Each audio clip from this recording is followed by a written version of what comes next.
Bismillahirrahmanirrahim. Assalamualaikum warahmatullahi wabarakatuh.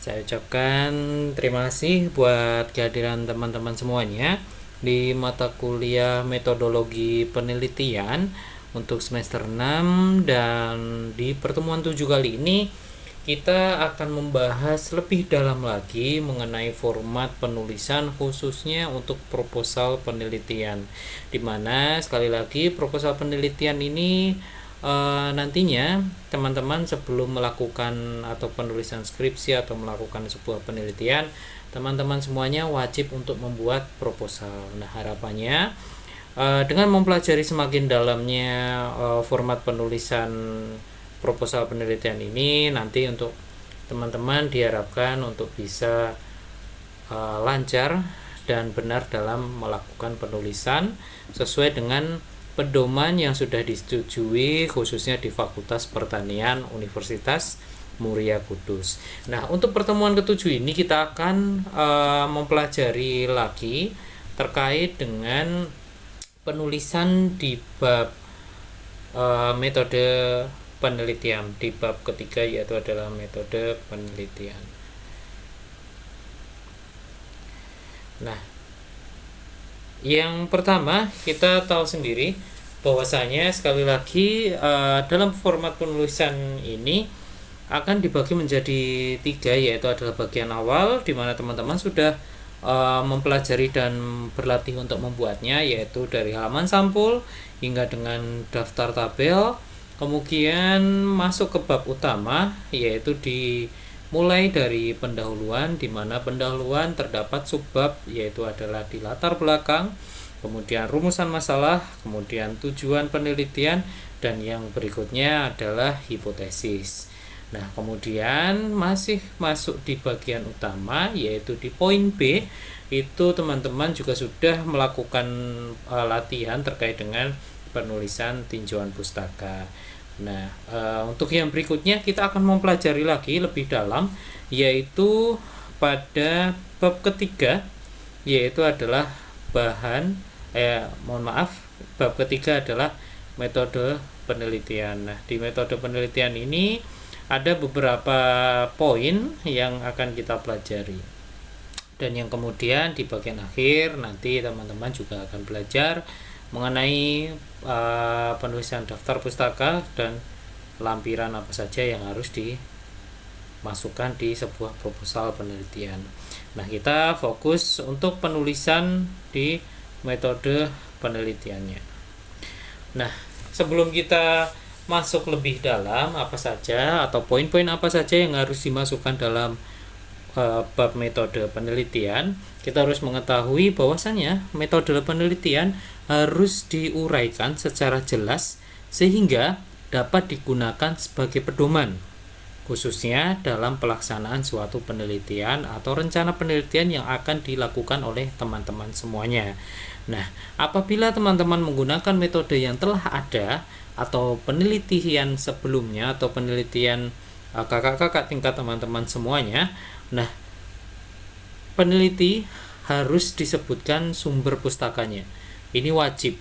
Jadi, ketika teman-teman melakukan suatu penelitian yang memang pada penelitian sebelumnya sudah dilakukan oleh orang lain, dan contohnya umpamanya kakak tingkat kalian dan teman-teman ingin melanjutkan penelitiannya mungkin dengan dosis yang berbeda atau mungkin dengan suatu komoditas yang berbeda, maka metode penelitian yang digunakan mungkin bisa sama dengan peneliti sebelumnya.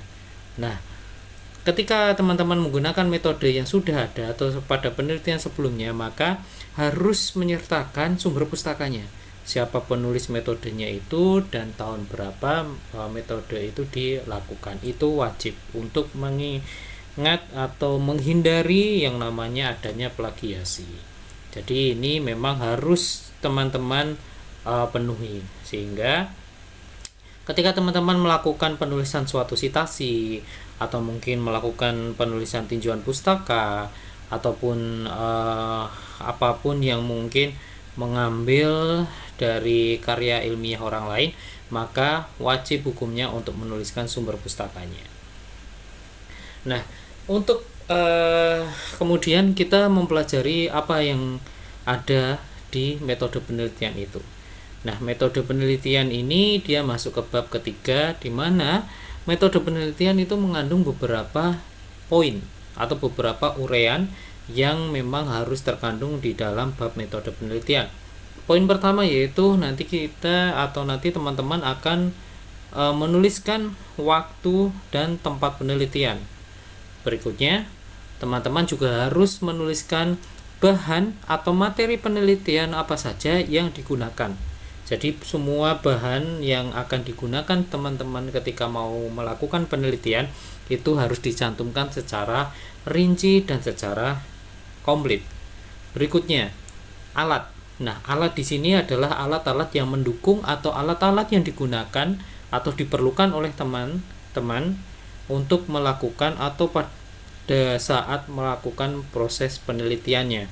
Nah, itu harus dicatat juga, baik itu alat tulis, cangkul ataupun lain-lainnya itu harus wajib ditulis. Nanti akan kita bahas bagaimana contohnya. Nah, keempat itu adalah metode penelitian atau rancangan penelitiannya.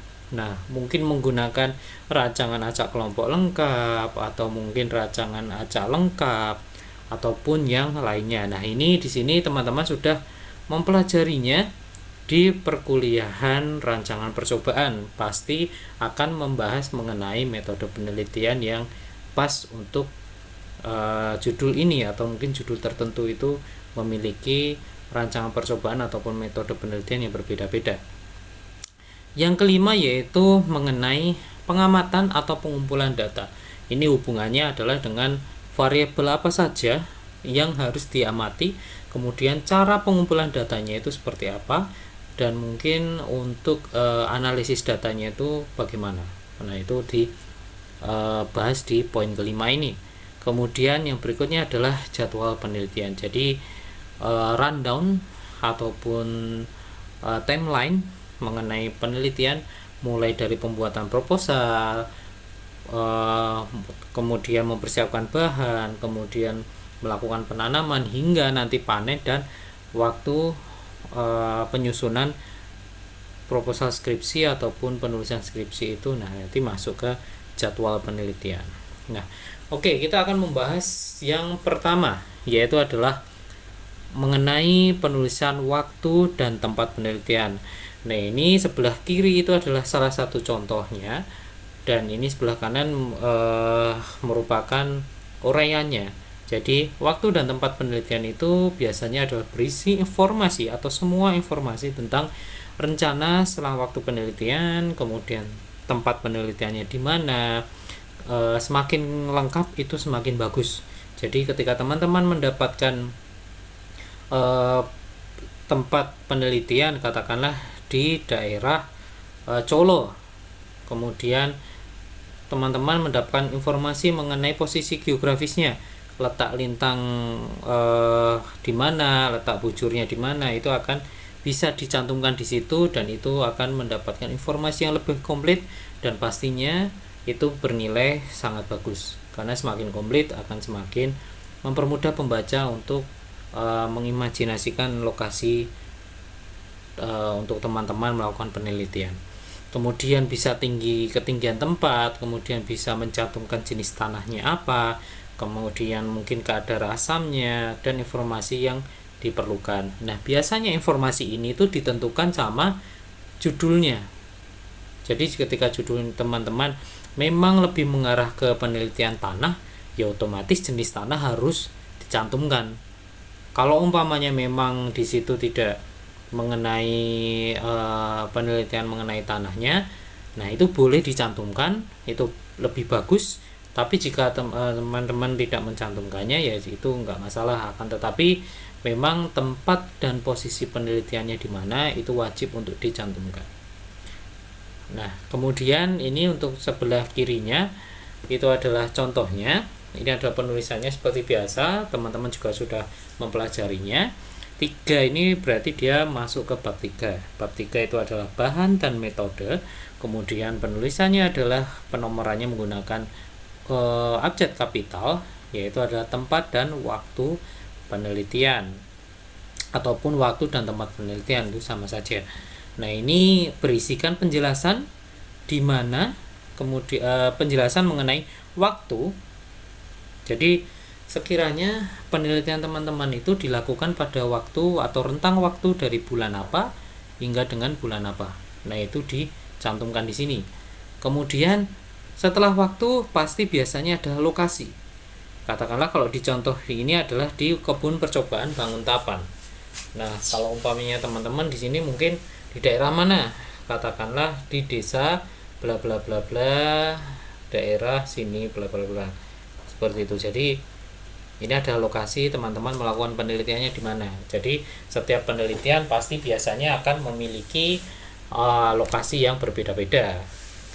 Kecuali kalau teman-teman melakukan penelitian secara berkelompok, itu kemungkinan besar maka tempatnya pasti sama. Nah, kemudian ini masih di lokasinya. Kemudian kalau umpamanya teman-teman memang melakukan penelitiannya ada 2 kali, skala lahan atau penanaman di lahan, kemudian teman-teman juga melakukan penelitian di laboratorium, maka juga bisa dituliskan. Teman-teman melakukan pengamatan atau melakukan analisis di laboratorium atau enggak. Kalau umpamanya memang melakukan analisis di laboratorium, ya ditulis saja. Katakanlah laboratorium ilmu tanah Universitas Muria Kudus, ya ditulis saja di sini. Itu jadi di sini adalah contoh untuk penulisan waktu dan tempat penelitian seperti itu. Oke, kita lanjut. Nah, kemudian kita akan membahas mengenai penulisan bahan dan alat. Nah, di sini sebenarnya ada beberapa cara penulisan, tergantung dari dosen wali teman-teman atau mungkin pembimbing skripsi teman-teman semuanya untuk style penulisan bahan dan alat itu seperti apa. Itu nanti akan didiskusikan sebenarnya dengan dosen pembimbing skripsi teman-teman. Nah, kita bahas terlebih dahulu bahan itu apa. Nah, bahan itu dia berisikan keterangan atau informasi teknis tentang suatu jenis bahan, misalnya senyawa kimia aktif yang ada di bahan itu atau kimia analitiknya. Nah, sehingga harus dituliskan suatu bahan yang memang umum, bukan menyebutkan salah satu produk. Nah, kita lihat di sini mengapa penelitian ini juga memberikan atau menyebut salah satu produk. Nah, karena menurut literasi yang didapatkan di sini tetap ditulis terlebih dahulu adalah benih jagung hibrida. Ini adalah nama umum, hibrida.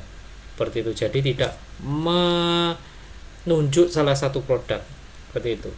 Nah, memberikan keterangan BC2 dan Pioneer 35 ini sudah mulai menunjukkan salah satu produk karena memang menurut literasi penelitian ini bekerja sama dengan pihak BC dan pihak Pioneer atau membandingkan antara 2 produk ini.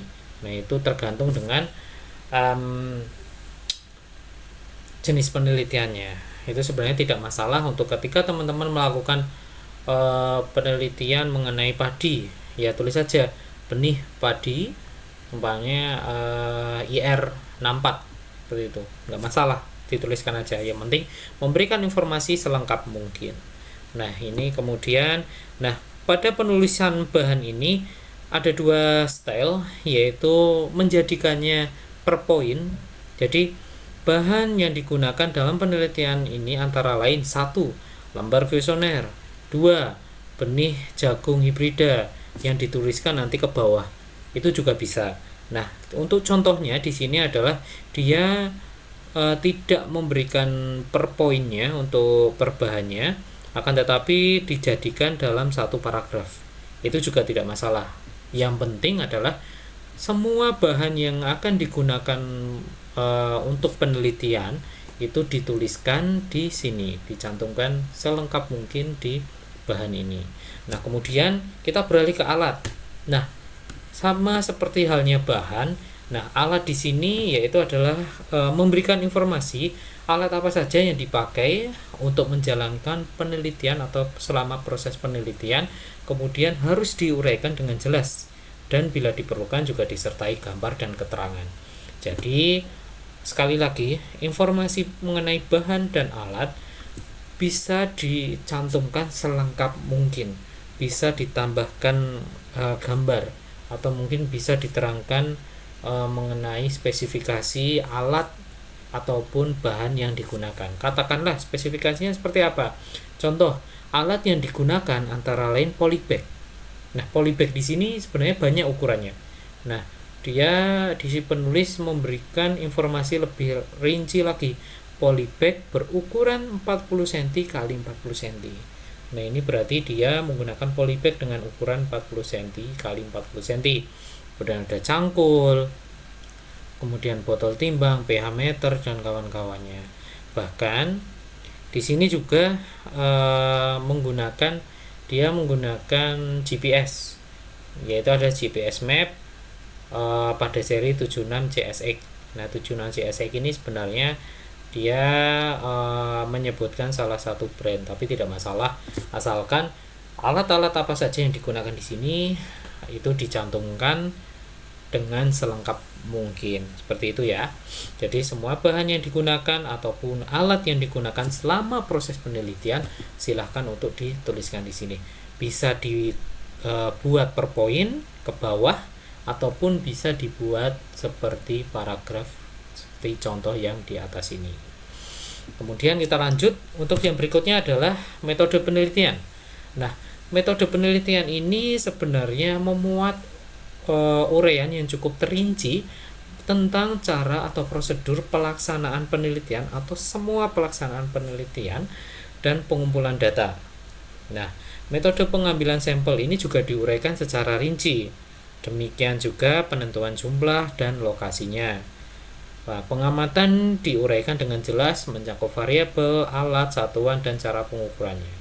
Nah, kita fokus ke contohnya. Cara penulisannya adalah di poin C, karena tadi kita tahu sendiri di sini waktu dan tempat adalah poin A, bahan dan alat adalah poin B. Oleh karena itu metode penelitian dia masuk di poin C. Nah, di metode penelitian itu ada dua subbab, ada anak subbab.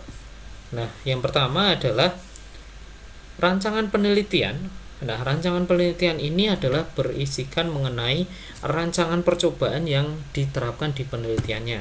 Nah, teman-teman pasti sudah mempelajari di mata kuliah rancangan percobaan. Nah, di contoh ini si peneliti menggunakan rancangan berupa rancangan acak kelompok lengkap atau RAKL dengan dua faktor. Dan kemudian dengan menggunakan dua lokasi lokasi yang dijadikan ulangan. Nah, faktor pertamanya adalah menggunakan dosis asam humat, yaitu berapa saja dosisnya, 0% tanpa asam humat. Nah, itu pasti diberikan lambang atau legenda. Nah, biasanya simbol. Jadi untuk tanpa asam humat atau 0% itu adalah H1. Ini untuk mempermudah penyebutan saja dan untuk mempersingkat penjelasannya. Kemudian menggunakan asam humat sebesar 5%, yaitu ada di H2, 10% H3 dan 15% di H4. Itu yang faktor pertama. Kemudian faktor keduanya adalah kultivar jagung itu. Nah, kultivar jagung di sini ada dua yang digunakan adalah BC2, yaitu dilambangkan dengan K1, kemudian jagung pioner dengan dilambangkan K2. Nah, mengenai lambang ini atau simbol ini itu adalah bebas. Teman-teman bisa menggunakan abjad A, B, C, D, E, A1, A2, A3 atau B1, B2, B3 terserah.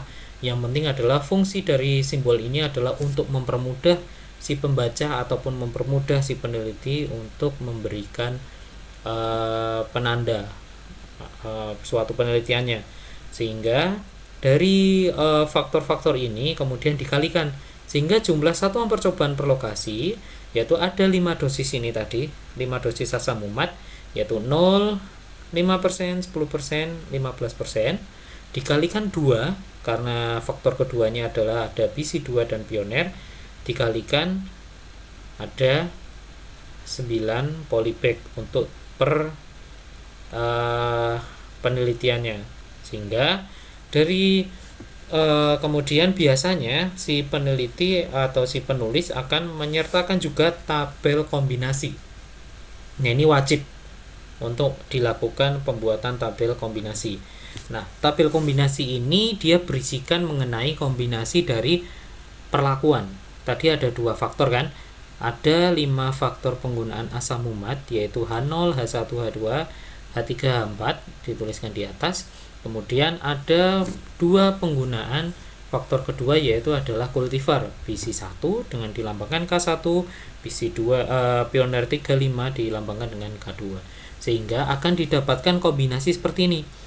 K1 H0, K1 H1, K1 H2, K1 H3, K1 H4. Kemudian K2 H0, K2 H1 hingga dengan K2 H4. Nah, sehingga didapatkan berapa kombinasi, dikalikan saja 4 dikalikan 2. 10 dikalikan 2. Jadi terdapat 10 kombinasi, sehingga dari kombinasi atau lambang kombinasi yang sudah didapatkan ini harus diberikan keterangannya. Jadi K1 H0 itu apa? Berarti K1 tadi BC2, H0 tadi tanpa menggunakan asam umat. Berarti jagung BC2 ditambah ini adalah kombinasi, berarti tanpa pemupukan apapun. Kemudian seperti ini. Nah, ini wajib. Nah, untuk berikutnya, poin berikutnya itu adalah tata pelaksanaan penelitian. Nah, tata pelaksanaan penelitian ini dia berisikan mengenai prosedur pelaksanaan penelitian maupun metode pengambilan sampel ataupun pengukuran variabelnya. Jadi di sini ada tata pelaksanaan penelitiannya, itu ada langkah-langkahnya. Pertama pasti persiapan media tanam. Nah, gimana cara melakukan persiapan media tanam? Diuraikan di sini, dijelaskan. Kemudian melakukan penanaman itu seperti apa? Dijelaskan juga di sini. Kemudian penyiraman itu bagaimana caranya? Dijelaskan juga. Pemupukan bagaimana? Dijelaskan juga. Seperti itu. Jadi tata pelaksanaan penelitian itu semua kegiatan yang ada di proses penelitiannya itu dijelaskan caranya bagaimana. Kalau umpamanya teman-teman ada persiapan media tanam, nah itu bagaimana mengisi tanah ke polybag atau mungkin membaca lahan yang ingin dijadikan sebagai lahan percobaan. Nah, itu dijelaskan di sini. Kemudian penanaman bagaimana caranya, penyiraman bagaimana caranya, pemupukan bagaimana caranya, kemudian bisa pengendalian hamanya itu bagaimana caranya, kemudian mungkin pembubunan atau mungkin penggemburan lagi untuk tanahnya itu bagaimana caranya, selengkap mungkin dicantumkan. Nah, untuk yang berikutnya itu adalah pengamatan dan analisis data. Nah, pengamatan dan analisis data di sini dia erat hubungannya, yaitu adalah analisis data hasil penelitian memuat tentang model matematika, cara analisis, dan software perangkat lunak yang akan digunakan. Kemudian di jadwal penelitian itu adalah memuat urutan sistematis tentang periode tahapan penelitian, kemudian semua jadwal mengenai kegiatan penelitiannya. Nah, di sini adalah ada contoh mengenai variabel pengamatan terlebih dahulu. Kita fokus mengenai pengamatan apa saja yang dilakukan. Katakanlah teman-teman mengamati kondisi lingkungannya. Jadi setiap minggunya atau setiap harinya atau beberapa hari sekali, atau mungkin teman-teman melakukan pengamatannya adalah seminggu sekali, itu bisa kelembapan udaranya berapa, kemudian suhu udaranya berapa, kemudian curah hujannya berapa, itu tergantung dengan mengenai variabel pengamatannya apa saja, itu tergantung sama judul dan maksud dari penelitian teman-teman semuanya. Kemudian biasanya umumnya itu juga mengukur tinggi tanaman. Nah, mengukur tinggi tanaman ini silahkan untuk juga diberikan satuannya. Setiap ada pengukuran itu silahkan untuk dicantumkan satuannya. Nah, di sini tinggi tanaman ini juga nanti berisikan mengenai kapan saja dilakukan pengamatan tinggi tanamannya. Kemudian cara menghitung atau cara mengukur tinggi tanaman seperti apa itu dijelaskan semuanya di sini. Jadi hampir sama seperti sebelumnya. Kalau ini adalah tata pelaksanaannya, kalau ini adalah variabel pengamatannya. Nah, di variabel pengamatannya silahkan untuk dijabarkan juga bagaimana caranya, kemudian kapan saja dilakukan pengamatan tinggi tanamannya, itu dicantumkan selengkap mungkin di sini. Kemudian mungkin contoh berikutnya ada diameter batang, bagaimana cara mengukurnya, kapan saja mengukurnya, itu dicantumkan di sini. Kemudian untuk yang berikutnya adalah di poin E, yaitu mengenai penjelasan analisis datanya.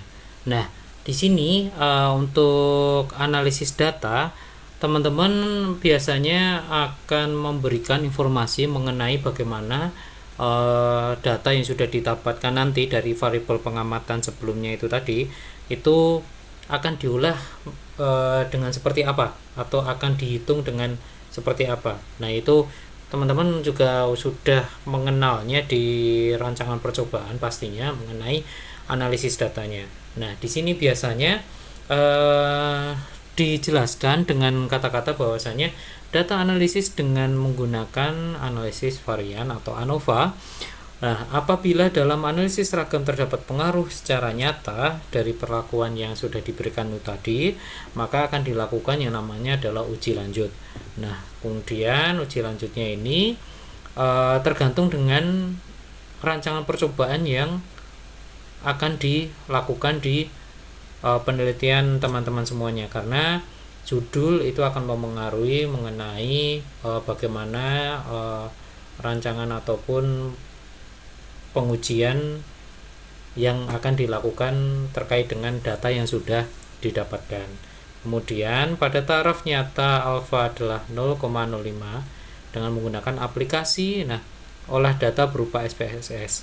Nah, ini jadi teman-teman yang pasti adalah data atau analisis rancangan itu tadi, atau data yang didapatkan dari variabel pengamatan itu akan dianalisis seperti apa. Nah, itu dijelaskan terlebih dahulu. Kemudian jika sudah, maka teman-teman menganalisisnya menggunakan aplikasi apa.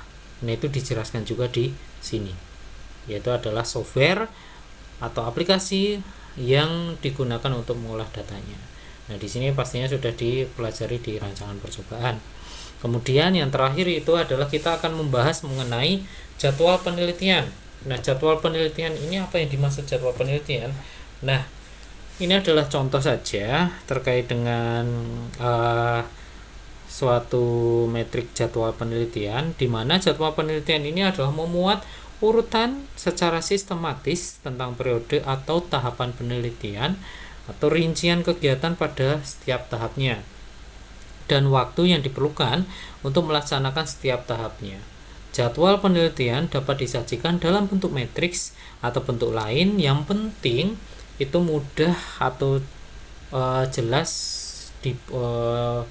dibaca oleh pembaca ataupun oleh peneliti. Nah, ini contohnya. Jadi kegiatannya itu apa saja, baik dari penyusunan proposal penelitiannya hingga nanti sampai dengan pembuatan laporan skripsinya, itu ditulis semuanya. Jadi bisa katakanlah contohnya adalah pembuatan proposal. Nah, jika sudah pembuatan proposal, persiapan media tanam itu nanti kapan, di bulan berapa, kemudian penanaman itu kapan, terus perawatan. Nah, perawatan itu bisa penyiraman dan pembersihan gulma itu kapan.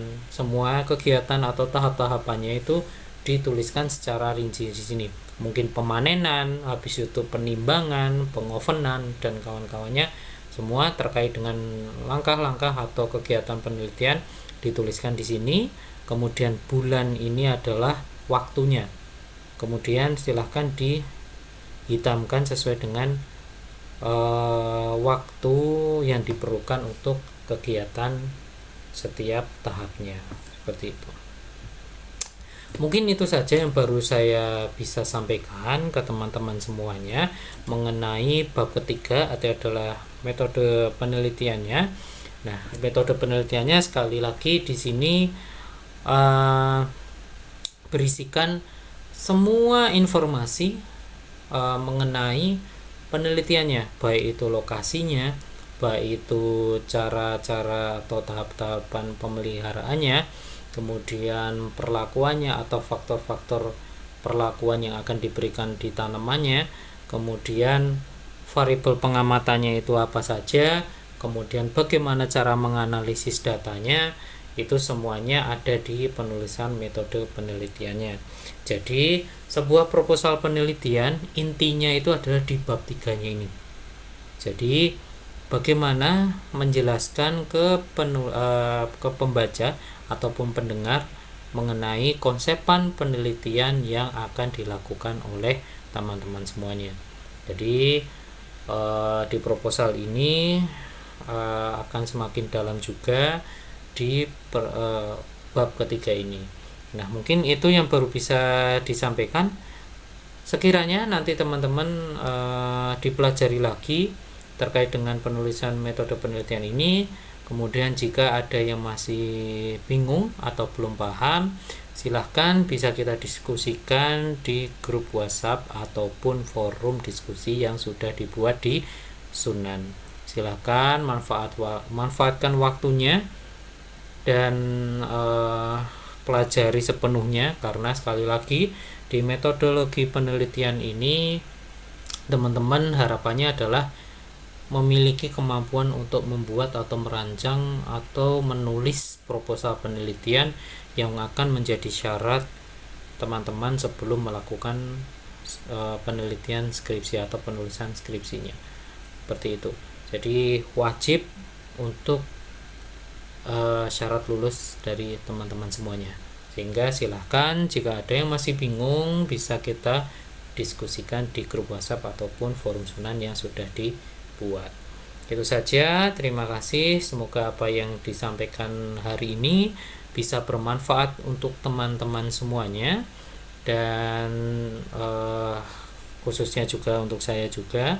Kurang lebihnya mohon maaf. Akhirul kalam. Assalamualaikum warahmatullahi wabarakatuh.